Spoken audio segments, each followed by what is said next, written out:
We've got our pads installed, so now we are going to measure. It's about 27.5 inches from the inside to the inside here. So I'm going to come over here and inside to inside. I'm going to set the lift arms at about 27.5 inches. And this is approximate. So we're going to measure that. And we're going to drop our stabilizer bar in to hold our arms at that width. So at this point, if you were hooking up to an implement, you would just be able to lower your lift arms, and the weight of the implement would push the springs back, and you would hook right up. With the pressure of the implement, you would drop down in there and you would be hooked up. Just get this guy out of the way, take your stabilizer bar off, and you're ready to go. Because the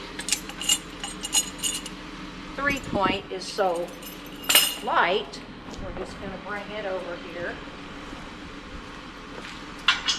set it in place, let the lift arms latches down. We're going to take our stabilizer bar off because we don't want to have the stabilizer bar on while we're working. So we're going to talk about the stabilizer bar. You can see it is dropped down in the holes on the inside of the pats, and it's adjustable. So you can adjust it and have it hold your lift arms at whatever width you need.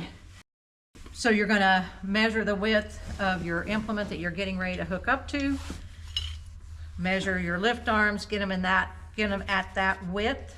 Adjust this to whatever you need, lock it in place, and then drop it in the holes. So once you have it dropped in here at the right width, then you're ready to back up, lower your lift arms, raise your lift arms up, and hookup is very easy. What you want to always do is take this off after you're hooked up. It'll get bent, it'll get lost. It is not intended to stay on while you're working. So be sure and take it off.